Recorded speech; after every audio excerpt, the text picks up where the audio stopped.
वांग राजकर्ण, जिस द्रौपदी ने तुम्हें सूत पुत्र कहा, तुम उसका साथ दे रहे हो और मेरा विरोध कर रहे हो।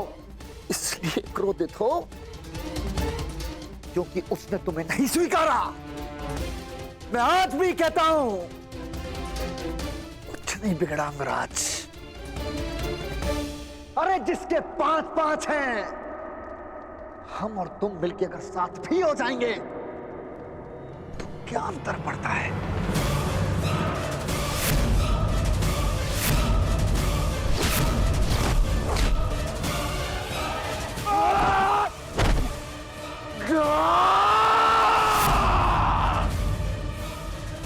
तुम जैसे कुबुद्धियों के लिए इस संसार में कोई स्थान नहीं।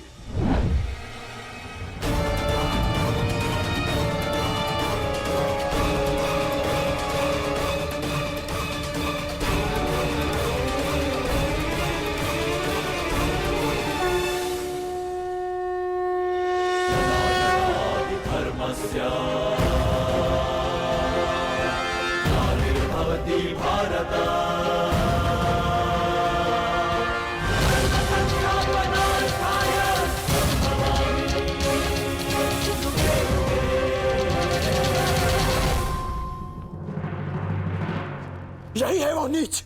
आज भले ही यज्ञ भंग हो जाए, परंतु इस नराधम का वध तो निश्चित है। इसके शरीर में इतने बाण फेंकूंगा कि वायु प्रवेश का स्थान भी नहीं बचेगा।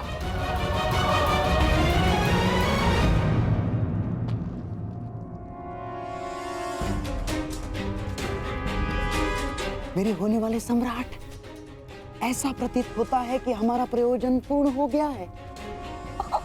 रुक जाओ अंगराज, शांत हो जाओ।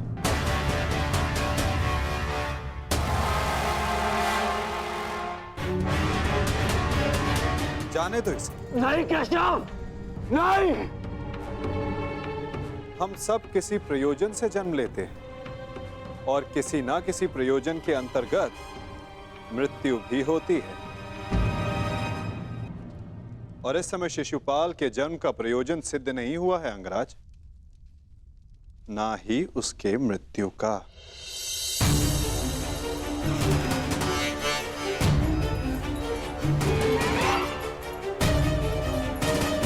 इस समय उसे क्षमा कर देना ही श्रेयस्कर होगा,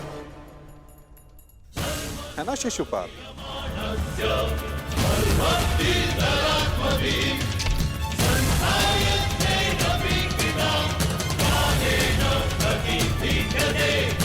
इसने हमारे सारे प्रयत्नों पर पानी फेर दिया। तुमने इसे अपना मित्र चुना है या नियति ने पांडवों का?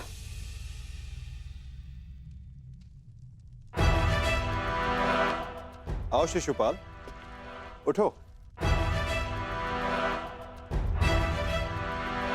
आपके लिए श्रेष्ठ यही होगा कि आप यहां से चले जाए, छेदी न रहे। हाँ, क्योंकि वासुदेव ने अंगराज को तो रोक लिया, रचित मैं ना रुक पाऊं। यही तो मेरी कामना है विकुधर। तुम आगे बढ़ो, प्रहार करो मुझ पे। तो फिर यह प्रहार करके अधिक प्रसन्नता मुझे होगी। नहीं पाल, अभी नहीं। परंतु क्यों माधव, आप इसे दंड देने से क्यों रोक रहे हैं? क्योंकि अभी उचित समय नहीं आया है पार्थ। शिशुपाल के जन्म का प्रयोजन अभी पूर्ण नहीं हुआ है।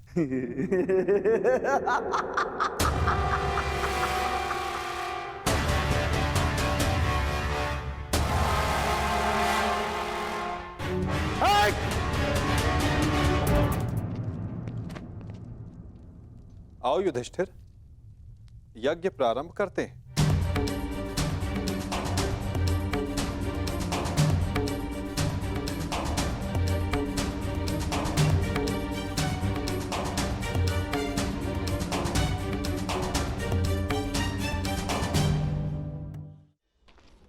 रुक जाइए अंगराज।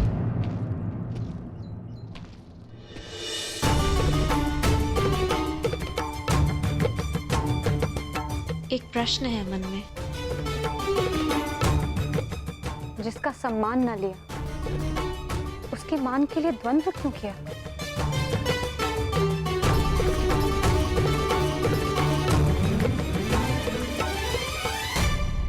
यदि आपके स्थान पर कोई और स्त्री भी होती याज्ञसेनी, तो यह अंगराज उसकी रक्षा भी अवश्य ही करता है, क्योंकि जिसने मुझे जन्म दिया वो भी एक नारी है, और हर नारी सदा सम्मान का पात्र होती है।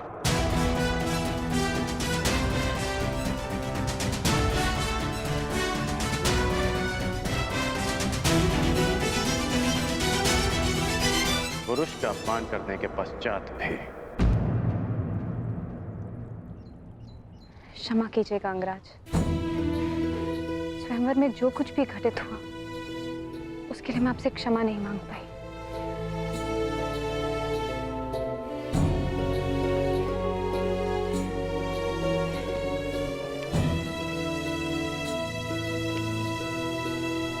क्षमा उस कर्म के लिए मांगनी चाहिए देवी जिसके परिणाम से खेद हो। क्या सत्य में आपको उस कर्म के परिणाम का पछतावा है? आपको लगता है मुझे खेद नहीं है? नहीं है, आपको खेद नहीं है। खेद और पछतावा दृष्टि में दिख जाते हैं, और आपकी दृष्टि में समझता हूं।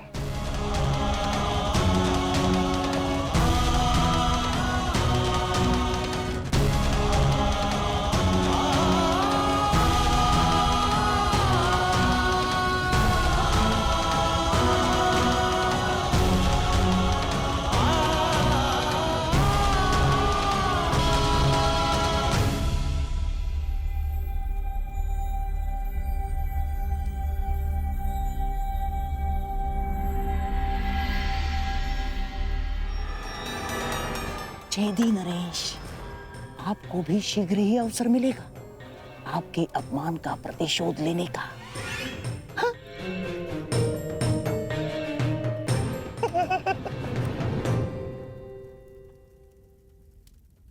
अब सारे अतिथि राजा अपनी अपनी भेंट होने वाले सम्राट को प्रस्तुत करें। देखते जाइए छेदी नरेश, हमने भी मनोरंजन का प्रबंध किया है।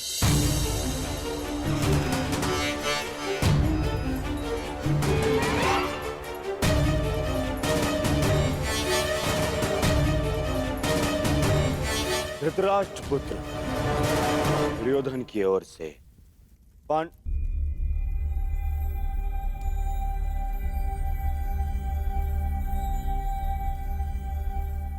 पांडु पुत्र नहीं, धर्मराज पुत्र,